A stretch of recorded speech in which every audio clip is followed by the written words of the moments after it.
नमस्ते बच्चों, आज हम हिंदी सुलभ भारती 5वीं कक्षा पाठ 3 योग्य चुनाव इस पाठ का स्वाध्याय देखेंगे।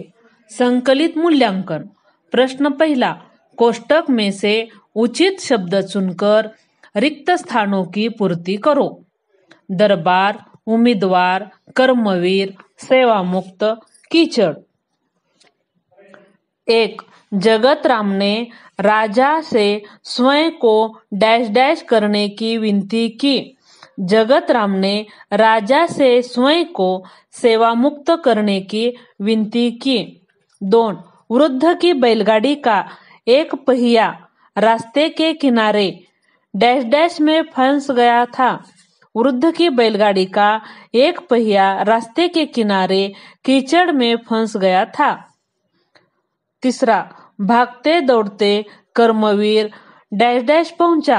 भागते दौड़ते कर्मवीर दरबार पहुंचा। 4. सारे डैश डैश कर्मवीर को देखकर हंसने लगे। सारे उम्मीदवार कर्मवीर को देखकर हंसने लगे। 5. आज से डैश डैश राज्य के नए मंत्री होंगे। आज से कर्मवीर राज्य के नए मंत्री होंगे। प्रश्न दूसरा, निम्नलिखित प्रश्नों के उत्तर एक एक वाक्य में लिखो। 1. मंत्री जगत राम ने राजा से क्या विनती की?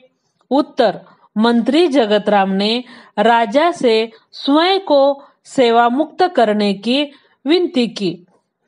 दूसरा, राजा मंगलसेन कैसे मंत्री चाहते थे?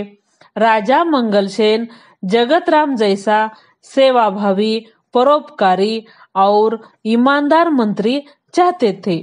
तीसरा, बैलगाड़ी वाला वृद्ध कौन था? उत्तर, बैलगाड़ी वाला वृद्ध स्वयं मंत्री जगतराम थे। 4. कर्मवीर को राज्य का नया मंत्री क्यों चुना गया? उत्तर, कर्मवीर को राज्य का मंत्री चुना गया क्योंकि उसमें मंत्री के लिए आवश्यक सारे गुण थे। 5. मंगलसेन ने प्रसन्न होकर क्या कहा? उत्तर, मंगलसेन ने प्रसन्न होकर कहा कि जो सामान्य आदमी की पीड़ा से दुखी होता है और उसे दूर करने की कोशिश करता है, वही राज्य के ऊंचे पद पर बैठने का अधिकारी होता है। प्रश्न तीसरा, निम्नलिखित प्रश्न का उत्तर लिखो। योग्य चुनाव कहानी से क्या सीख मिलती है? उत्तर, योग्य चुनाव कहानी से यह सीख मिलती है कि चुनाव में व्यक्ति के गुणों को ही महत्व देना चाहिए। गुणी व्यक्ति ही अपने पद की प्रतिष्ठा बढ़ा सकता है।